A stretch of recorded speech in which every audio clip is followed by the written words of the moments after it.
Thank you, Mr. Governor. Tell me, how does it feel to be a governor of the state of Delaware?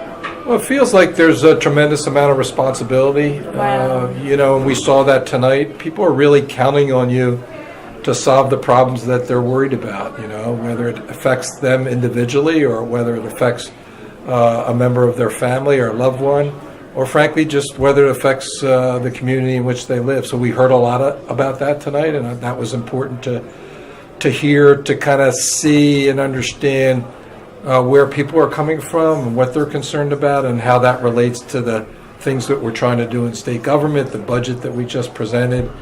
Those are taxpayer dollars that the folks in the room made available to the state, and we ought to be doing the things that they think need to be done, and that was a big part of the discussion we had tonight. Wonderful, wonderful, excellent. So, Mr. Governor, please tell us, as the governor of Delaware, when you wanted to run for the government, you had a vision, you had a dream, you had a map in your head how you wanted Delaware to look like. Do you think that you are achieving those dreams and goals that you had personally set out for Delaware? I think we've made real progress. We have a lot of work to do, but we've made progress on kind of growing our economy, diversifying our economy. So we need to focus both on IT and technology jobs as well as the old industrial sector that has been so important to our state. I talked a lot about that tonight, kind of refocus or focus our efforts in education to make sure particularly children from disadvantaged backgrounds have the chance to be successful, making investments in public safety and the quality of life that people enjoy in Delaware, and then keeping people safe. I mean, that's the number one priority of the government, and we've got a lot of things going on there as well. Well, I must congratulate you, Mr. Governor, for the great achievements that you have done in Delaware, because I benefited from your government. Being, from Africa, this is my first state to come to the United States. Great. And I've been here for 5 years, and I must tell you, I have achieved so much. There's so many opportunities, I must tell you guys.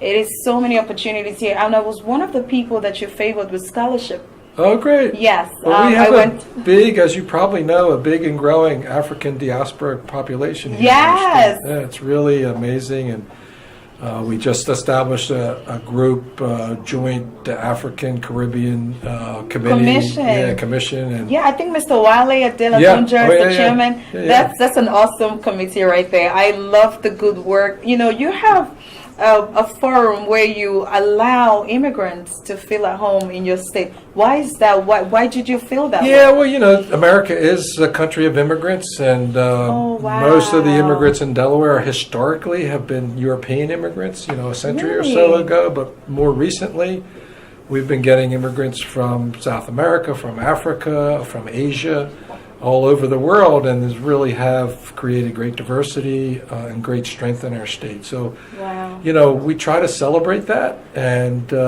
make it to our advantage here in Delaware. And I'll tell you, one of the things in terms of the African community in our state, Senator Coons, as you probably know. Yes, that's a semi-African man right there. How about it? he's like always in Africa. He spent time studying in Ethiopia or Kenya, wherever it was. Yeah. Speaks a little Swahili, I think. That's amazing. Well, he was the chairman of the Africa subcommittee of the Foreign Relations Committee. I read about how. And we had these big. He put on at least 3, maybe 4 big statewide conferences on Africa, and one of them, the keynote speaker, was former President Clinton.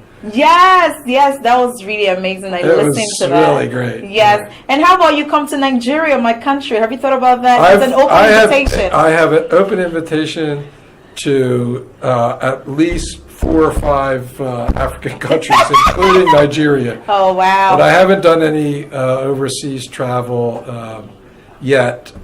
We've had enough to do here in Delaware, so wow, I know. Maybe I can some imagine. point we'll be able to do that. Well, I have one special question that I always ask everyone I interview. I consider you a champion because one of the main purpose of the Jemimah Show is to build champions. And we bring people like you, great people that have sacrificed so much for humanity, to share and tell the people What makes you a champion? How can one become a champion? Well, I think the ironic part, I would say that the ironic part of that is not to be a champion, right? Wow. To be selfless in your service and then let the work speak for itself. I mean, I think that's kind of the way to do it. So people who set out to be champions are thinking more about themselves than they are about other people. Wow, that's powerful. How will Delaware people help you govern them better?